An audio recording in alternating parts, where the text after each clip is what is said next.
गरम से जुड़े और उदारवाद से जुड़े ये पढ़े थे। तुम बुक ले आए हो? क्योंकि ना ये सब बेटा याद नहीं रहेंगी बातें।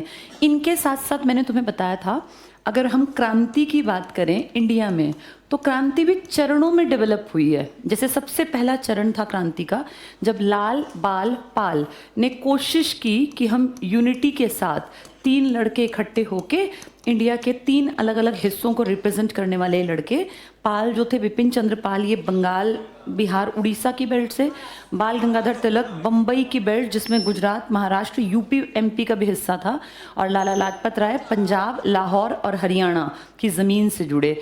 इन तीनों ने बहुत काम किया और हम ये मानते हैं कि कहीं ना कहीं क्रांतिकारी विचार जो लड़के थे आगे जाके भगत सिंह जैसे लड़के, वो इनसे प्रभावित थे।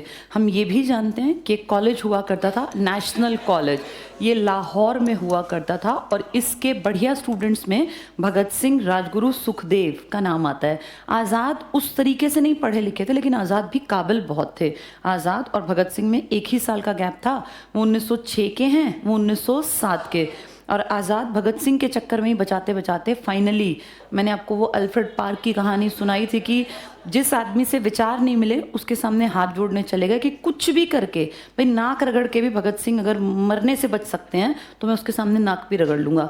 कभी भी नेहरू की और आज़ाद की कोई भी बातचीत एक जैसी नहीं मिलेगी, लेकिन ये आदमी इसके घर चला गया, इस आदमी के घर, कि भाई कुछ भी करना पड़े, मैं जो कहेंगे मैं करने को तैयार हूँ, बस भगत सिंह की फांसी रुकवा लो। लेकिन बाद में हम जानते हैं उसी दिन क्या हुआ कि जैसे ही ये यहाँ से निकले, इलाहाबाद के घर से थोड़ा ही दूर अल्फ्रेड पार्क था, यहाँ गए, फिर कभी लौटे ही नहीं, क्योंकि वहीं पे इन्होंने अपने आप को शूट कर लिया। चारों तरफ से जब वो पुलिस से घिर गए तो उन्होंने क्या ही रखा था कि भैया मुझे अंग्रेज़ों की कोई गोली नहीं बनी जो मुझे मार सके। तो वो एक गोली हमें पता है हमेशा अपनी पर्सनल, अपनी ही, कि भैया जिस दिन दिक्कत आई ना मैं खुद को ही मार लूँगा। आज़ाद पहले चले गए, आए भी पहले थे 1906 में, भगत सिंह आए साथ में थे। भगत सिंह मार्च में शहीद हुए, जबकि आज़ाद ने शहादत दे दी फरवरी में। तो ये सब कहानियाँ इन 3 से जुड़ी। अगर ध्यान से पढ़ोगे ना तो इनसे भी पहले क्रांतिकारी थे। एक्चुअल में क्रांति ये जब लाए तो नेशनल लेवल पे थी। इससे पहले क्रांति, सबसे पहले क्रांति देखी गई थी 1897 में।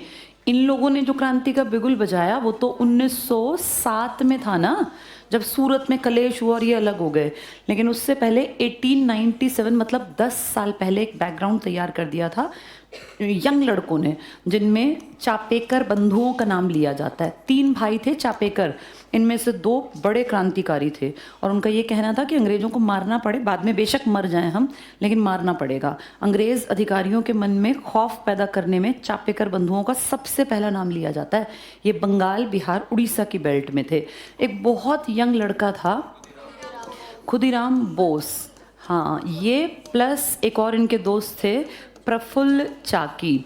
इन दोनों ने प्लान किया कि हम, एक जज था किंग्सफोर्ड करके उसका नाम था, उसका मर्डर करेंगे। 18 साल से कम उम्र थी जब ये सब प्लान हुआ था, मतलब 18 के होने वाले थे। दोनों गए और दोनों ने जाके उसके ऊपर अटैक कर दिया। इन्होंने अटैक करके देखा नहीं कि वो मरा कि नहीं मरा, ये भाग गए। भाई भागना ही था क्योंकि वहाँ क्यों खड़े रहते, पकड़े जाते, भाग गए। लेकिन बाद में दोनों अलग अलग डायरेक्शन से भागे। प्रफुल्ल चाकी ने आत्महत्या कर ली, शायद पकड़े जाने का भय हुआ या घिर गए होंगे। खुदीराम बोस पकड़े गए थे, और पकड़े गए, बाद में इनको रेलवे स्टेशन से पकड़ के और रेल में बैठा के लाया गया। और कहते हैं ये यंगेस्ट क्रांतिकारी हैं जिनको फांसी हुई थी। 18 साल का सबसे कम उम्र का लड़का जो पहली बार भारत के लिए फांसी पर झूला, वो थे खुदीराम बोस। महज 18 साल, कितनी उम्र होती है? तुम में से आधे 18 क्रॉस कर गए, तो इतनी यंग एज के ये कुछ लोग हैं जो बेस का काम कर गए, फिर उस बेस के बल पे ये लोग आगे निकल गए। तो जो शुरुआत करता है ना वो हमेशा ज़्यादा मेहनत करता है। इनके नाम कम पढ़ाए जाते हैं, पर फैक्ट ये है कि काम इन्होंने शुरू किया। क्रांति की शुरुआत 1897 से इन लोगों ने कर दी थी। आगे जाके क्रांति को एक बड़े प्लेटफॉर्म पर लेकर आए लाल बाल पाल। लेकिन लाल बाल पाल भी काम नहीं कर पाए, क्योंकि मैंने आपको बताया था कि इनको भी पकड़ के, पाल ने तो राजनीति से संन्यास ले लिया। बाल गंगाधर तिलक जो थे वो 1920 में एक्सपायर हो गए। 1 अगस्त को जब गांधी जी ने वो अपना आंदोलन शुरू करना था, और लाला लाजपत राय 1928 में साइमन कमीशन के लाठी चार्ज में नहीं, सॉन्डर्स हत्याकांड में सॉन्डर्स के कारण, तो ये तीनों भी वैसा कर नहीं पाए जैसा इन्होंने सोचा था। इस काम को ज़्यादा अच्छा अंजाम दिया जो 3rd स्टेज तक लाया, और उसमें सबसे बड़ा नाम है आज़ाद का, जिन्होंने एक पार्टी में काम किया था, HRA। 1924 में कानपुर में ये पार्टी बनी, और इस पार्टी ने पैसा कहाँ से लाएं, तो उसके लिए एक कांड अंग्रेज़ कहते थे, काकोरी रेल कांड। इसमें खजाना लूटा, पर उसके बाद ये सारे पकड़े गए, सिर्फ एक आज़ाद गायब हो गए थे। एक गांव में जाके नहीं, वो अपनी चोटी बढ़ा के पंडित जी बन के लड़कों को पढ़ाने लगे थे। HRA 1924 में ये कह सकते हैं एक संगठित दल था जिसने खुल के क्रांति का आह्वान किया। चापेकर बंधु छोटे लेवल पे काम करते थे, खुदीराम बोस, ये यंग नौजवान लड़के, ना पैसा था, ना बैग थी, ना कोई बुजुर्ग इनके साथ था, ये प्रसिद्ध नहीं हुए। फिर लाल बाल पाल ने कोशिश की, पर प्लेटफॉर्म छीन लिया गया। इन्होंने अपना प्लेटफॉर्म खुद बनाया। लाल बाल पाल ने कोई प्लेटफॉर्म नहीं बनाया था कि हम इस प्लेटफॉर्म के जरिए क्रांति करेंगे। इन्होंने स्पष्ट खुल के काम किया, अपनी एसोसिएशन बनाई, हिंदुस्तान रिपब्लिकन एसोसिएशन। पर ये पार्टी काम कहाँ कर पाई, क्योंकि 1924 में बनी और 1925 में काकोरी कांड में सारे लड़के पकड़े गए, जिनमें से कुछ को काले पानी की सज़ा, कुछ को फांसी और कुछ को उम्र कैद। तो ये पार्टी भी काम नहीं कर पाई। इससे ज़्यादा बढ़िया एक दल बना जिसमें आज़ाद प्लस भगत सिंह ने मेन काम किया। काम करने में बहुत लड़के थे, लेकिन ये सबसे बड़ा दल था, जिसे हम कहते हैं HSRA। अगर कहा जाए क्रांतिकारियों का सबसे बड़ा संगठन जिसने पूरे भारत के लड़कों को कहीं ना कहीं एक साथ लाके खड़ा कर दिया, वो HSRA था। HSRA एकदम से नहीं बन पाया, इनका बैक तैयार हुआ था पहले, चापेकर बंधु, खुदीराम बोस, प्रफुल्ल चाकी, फिर लाल बाल पाल। ये पार्टी बनाने से पहले अगर ध्यान से देखो तो कांग्रेस की तरह ये भी चले चरणों में। इनकी स्टार्टिंग कैसी थी, फिर इनका जो मिड हिस्सा था क्रांतिकारियों का, फिर उसके बाद ये वाला पार्ट HSRA, ये सबसे ताकतवर था, और इसको एक तरह से पूरे देश ने मान्यता भी दी। अंग्रेज खैर नहीं मानते थे। इसने काम किया, लेकिन काम करने का मौका इसको मिला ही नहीं। 28 में ये बना, और 1929 में इन लड़कों ने अपनी गिरफ्तारी दे दी। भगत सिंह और बटुकेश्वर दत्त दोनों गिरफ्तार किए गए थे ना। तो HSRA भी काम कहाँ कर पाया। 1929 में जब ये लड़के गिरफ्तार हो गए, तो इसके बाद ये कुछ कर ही कहाँ पाए।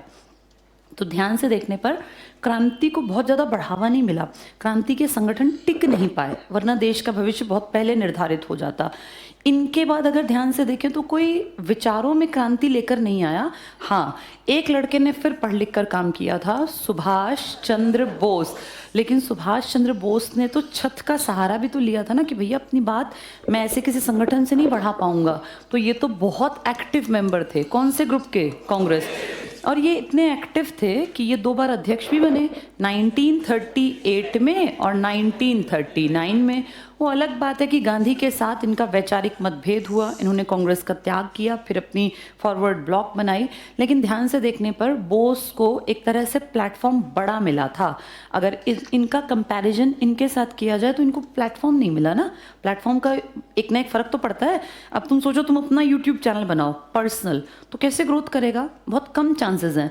लेकिन तुम किसी बड़े प्लेटफॉर्म पे जाओ जो ऑलरेडी बहुत बड़ा है, और तुम्हें उसमें असिस्टेंस मिल जाए, या कोई बड़ा यूट्यूबर तुम्हारे बारे में कह दे कि तुम्हारा ये चैनल है, उसके फॉलोअर्स भी तुम्हें फॉलो कर लें, तो रातों रात चैनल बड़ा हो जाता है ना। तो ये फ़र्क था। इनके पास कोई प्लेटफॉर्म नहीं था। ये अपना पार्ट खुद की, भैया हमें आगे बढ़ना है, हम अपना चैनल खुद बना रहे हैं जिससे कि हम लोगों से कनेक्ट होंगे। तो ये बड़ा बनता आगे जाके, उससे पहले तो ख़त्म हो गया। 1 साल HRA रही और 1 साल HSRA। फिर HSRA कहाँ रही? जब लड़के काम ही नहीं करेंगे कॉमरेड, तो पार्टी कैसे चलेगी? उस हिसाब से इनको प्लेटफॉर्म बनाया मिला। किस चीज़ का? अमीर थे, पढ़े लिखे थे, लंदन जाके पढ़ के 1 साल के अंदर 4था रैंक लाए थे ना। और कहीं ना कहीं गांधी जी कितना ही इनसे मतभेद रखते हो, लेकिन नेहरू के तो दोस्त थे। नेहरू और ये तो बहुत अच्छे दोस्त थे, डिस्कशंस करते थे। और कांग्रेस में अगर कोई आदमी अध्यक्ष बना है तो ये मानो उसकी पोजीशन है। आज जैसे तुम्हारा PM है ना, ऐसे तब कांग्रेस का अध्यक्ष था। तो अध्यक्ष के पद पे बैठने का मतलब बोस की पोजीशन इन पिछले वालों से काफ़ी स्ट्रांग थी। ये तो अध्यक्ष बन ही नहीं पाया ना, ये तो ऐसी बस कोशिशें करते करते रह गए, और इसके बाद फिर ये इन सबको देखें तो ये तो बिल्कुल ही ज़ीरो से उठे। तो ये वो लोग हैं जिन्होंने ज़ीरो से काम किया। कायदे से इनकी इज्जत ज़्यादा होनी चाहिए, पर न ये हमारी किताबों का कहीं पार्ट है और न ही इनको डिस्कशन में लाया जाता। जिन लोगों ने सहारा लिया प्लेटफॉर्म्स का, उनकी प्रसिद्धि ज़्यादा हुई, बजाय उसके जिसने इनिशियल स्टेज से हाथ पैर मार के अपने आप को कहीं ना कहीं ले जाके खड़ा किया। आ गई ये बातें समझ में? ठीक है, अब किताब उठाओ, थोड़ा सा किताब से पढ़ेंगे ताकि हम पेपर में भी टिक मार्क कर पाएँ। हमने लास्ट टॉपिक पढ़ना है बेटा इसका पहले, भारत का स्वतंत्रता संग्राम, पेज 92 पर। शायद थोड़ा शुरू कराया था पढ़ना, है ना? देखो ज़रा कितना पढ़ा था।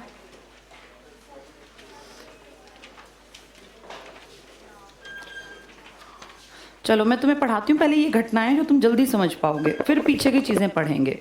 इसमें सबसे पहले आओ पेज 97 पर। जैसे हिस्ट्री मैंने शुरू से कहा, ऐसे जैसे लिखी जाती है ऐसे पढ़नी नहीं चाहिए, क्योंकि कभी समझ नहीं आती। पढ़नी वैसे चाहिए जो कहानियाँ हैं। पेज 97 पे आओ, बिल्कुल नीचे हेडिंग है भारतीय राष्ट्रीय कांग्रेस, INC, इंडियन नेशनल कांग्रेस। मिल गया पार्ट ये? ठीक है, यहाँ से पढ़ना शुरू करते हैं। हाँ बेटा।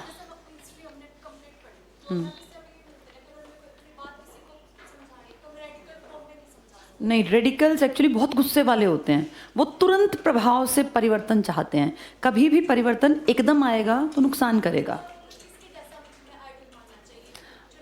सबके अपने अपने विचार हैं बेटा। जैसे किसी को लगता है कि गांधी जैसा लीडर नहीं था तो गांधी जी की अप्रोच ठीक है, किसी को लगता है कि रेडिकल्स जैसा होना चाहिए। इनमें मैं बीइंग अ टीचर तुम्हें अंतर बता सकती हूँ, बाकी तुम्हारा पर्सनल सोच है, जिसको जो अच्छा लगे वैसा मानना चाहिए। सबके रोल मॉडल अलग होते हैं और किसी से प्रभावित होकर अपना रोल मॉडल नहीं बनाना चाहिए। रेडिकल्स वो लोग होते हैं जो तुरंत प्रभाव से परिवर्तन चाहते हैं। जैसे रेडिकल्स में सबसे बड़ा नाम हम भगत सिंह जैसे लड़कों का लेते हैं, जो जैसे ही होश संभाला तुरंत कहा कि अंग्रेजों को निकालो बाहर, भारत से बाहर करो। जो थोड़े से मेच्योर होते हैं वो अलग सोच रखते हैं और उन्हें लगता है कि तुरंत प्रभाव से कोई काम नहीं किया जा सकता। ज़्यादातर नौजवान युवा वर्ग रेडिकल्स की तरफ भागता है, क्योंकि उसे लगता है कि तुरंत क्रांति आनी चाहिए, जो गलत है अभी के अभी ख़त्म हो। लेकिन अभी के अभी चीज़ें ख़त्म नहीं होती, चीज़ें ख़त्म की जाती हैं विचारों के माध्यम से। जैसे एक एग्जाम्पल अब के सिनेरियो से लेते हैं। हमारे देश में बिल्कुल तुम्हारे सामने हमारे कश्मीर में 370 अनुच्छेद लिखा गया था कश्मीर को लेकर। कभी अंबेडकर जी जब गांधी नेहरू थे तब लिख दिया था ना ये, जिसमें कश्मीर को कैसा राज्य दिया गया था? विशेष राज्य, स्पेशल स्टेट। स्पेशल का मतलब था यहाँ पे इनके अपने कामकाज होंगे, अपने हिसाब से चलेंगे, और ये चलते भी थे। यहाँ कोई इंडियन ज़मीन नहीं खरीद सकता था, यहाँ हम में से कोई जाके नौकरी नहीं कर सकता था सरकारी, यहाँ हमारे साथ कोई इंडियंस के साथ शादी ब्याह भी नहीं करता था। इनको पता है क्या रूल था इनका, कि अगर किसी लड़की ने इंडियन लड़के से शादी कर ली इस एरिया से अलग, नीचे एरिया से, तो उसकी नेशनैलिटी, जो इन्होंने कश्मीरी होने का जो उसका एक वो था, वो छीन लेते थे ये, कि तुमने किसी इंडियन से शादी कर ली अब तुम्हें कश्मीरी का टैग नहीं मिलेगा। ये किसी पाकिस्तानी से शादी कर लें तो ये कश्मीरी ही रहती थी लड़कियाँ। जैसे अगर देखा जाए तो सीधी बात है कि भैया यहाँ शादी मत करना इंडिया में, ये इस तरीके से था। अब ये सब खत्म है, अब कोई विशेष नहीं है, इनफैक्ट अब कोई राज्य भी नहीं है। अब ये क्या बना दिया? यूनियन टेरिटरी ना। हम पिछले साल ना कश्मीर गए थे, तो एक वहीं पे एक एरिया है, ऊंचाई पर है, जहाँ इंदिरा गांधी ने राकेश शर्मा 1984 में, सुना है तुमने नाम? स्क्वाड्रन लीडर राकेश शर्मा थे, एयरफोर्स में बड़ा रैंक होता है, वो अंतरिक्ष में गए थे और फिर सैटेलाइट के थ्रू इंदिरा गांधी ने उनसे कांटेक्ट किया था और उनसे पूछा था फेमस क्वेश्चन कि भारत बाहर से कैसा दिखता है अंतरिक्ष से। तो उन्होंने कहा था सारे जहां से अच्छा हिंदुस्तान हमारा। जहाँ से इंदिरा ने ये बात की ना, वो दिल्ली नहीं था, PM थी वो, लेकिन वो बातचीत करने के लिए कश्मीर के एक सेंटर में, और वो सेंटर बड़ा अलग तरह से डेवलप किया गया था, अभी भी है वो। उसमें नीचे सीढ़ियाँ उतरती हैं तहखाने टाइप में, और वहाँ वो फ़ोन जिस पे बात हुई थी इंदिरा की स्क्वाड्रन लीडर राकेश शर्मा से, अभी भी रखा हुआ है। उसके पास हमारा ना कश्मीर में ऐसे बहुत बड़ा बड़ा पता नहीं कैसे अजीब से जाल से लगे हुए हैं, तो उन जालों पे बताया गया कि सैटेलाइट से कनेक्शन इनके थ्रू ही बनाया गया था। ये कितनी पुरानी बात है, आज सैटेलाइट से कनेक्शन होना बहुत आसान है, फ़ोन पे भी बातचीत हो सकती है, तब ऐसा नहीं था ना। तब तो तुम सोचो जब 1966 में हमारे शास्त्री जी का मर्डर हुआ, तब ये कांटेक्ट करने में ही हमें कई दिन लगते थे, ये पता करने में कि वहाँ क्या हुआ। तो उस ज़माने की बात है। इंदिरा गांधी ने जो किया उस टाइम पे जाके वो वहाँ पे, उससे दिखता है कि वहाँ उस एरिया को डेवलप किया गया। तो हमने उनसे पूछा कि क्या फ़र्क आया जब से ये यूटी बना है तब से अब में। तो वो जो कमांडेंट थे उस एरिया के हेड सीआरपीएफ के, उन्होंने कहा यहाँ ना धीरे धीरे एजुकेशन पे काम कर रहे हैं। और उनके कैंपस में जैसे हम 3-4 दिन रुके, एक फंक्शन ऑर्गेनाइज किया गया जिसमें यूनिवर्सिटी के स्टूडेंट्स आए थे डिबेट में हिस्सा लेने। और वो लड़के और लड़कियां, जैसे लड़की एक ही आई थी, लड़के तो कई सारे थे, वो अपना वो हिजाब में थी वो लड़की पूरा, फिर उसने वैसे खड़े होकर वहाँ बोला। तो बहुत अच्छा नहीं बोल पाए क्योंकि उनको कभी बोलने का मौका ही नहीं मिला था। वो पहला मौका था जब वो अपने शहर से बाहर कहीं किसी ऐसे कैंप में जाके अपने आप को रिप्रेजेंट कर रहे थे। वो पन्ने लिख के लाए थे, पढ़ रहे थे, लेकिन ये बहुत बड़ी बात थी। तो उनसे हमने कहा भाई ये कैसे चीज़ें बदलेंगी। तो उन्होंने यही कहा कि जब हम पहले यहाँ से हमारी गाड़ियाँ निकलती थी ना, तो इतने छोटे छोटे बच्चे रास्ते में खड़े होते भाग के पत्थर मारते थे आर्मी की गाड़ियों पे, सीआरपीएफ, बीएसएफ, सीआईएसएफ। उन्हें ये सिखाया गया था कि जब ये गाड़ियाँ हैं ना, ये दुश्मनों की गाड़ियाँ हैं, ये पब्लिक की बात कर रही हूँ, इतने 2-2 साल के बच्चे। वो कहते हैं अब जब हमारी गाड़ियाँ जाती हैं ना तो 2-4 साल के बच्चे बाय करते हैं। ये सोच बदलेगी धीरे धीरे, और इसको बदलने में एजुकेशन काम करेगी। वो लड़के वो लड़कियां जो पहले फालतू की बातों में पड़े रहते थे कि भैया भारत से हम अलग होंगे तो ये होगा, अब वो लड़के लड़कियां धीरे धीरे भारत की तरफ झुकने लगे। कारण पढ़ाई बता रही है कि भैया किसी देश के साथ जुड़े रहोगे तो तुम्हारी ग्रोथ होगी, देश तुम्हारे ऊपर पैसा लगाएगा, तुम्हारी यूनिवर्सिटी बनेंगे, तुम्हारे पूरे सड़कों के जाल बिछेंगे, तुम्हारी आइडेंटिटी को एक इम्पॉर्टेंस मिलेगी। तो धीरे धीरे शिक्षा बदलेगी। रेडिकल्स ऐसी चीज़ें नहीं समझते, वो कहते हैं अभी बदलो, अब कह दिया ना बस इसको अभी बदला जाए। रेडिकल्स की सोच जवान लड़कों की हो सकती है, लेकिन जो पढ़े लिखे समझदार लोग होते हैं ना, वो धीरे धीरे बदलाव लाते हैं। आपके सामने आपके ये यूटी 2019 में 31 अक्टूबर को तो बने थे, 19 से 20, 21, 22, 23, 24। अब इस अक्टूबर में इनको 24 आते ये होते होते अक्टूबर 5 साल हो जाएंगे। 5 साल पहले जो लड़का वहाँ 5वीं में रहा होगा, अब वो लड़का 10वीं में आ गया होगा ना।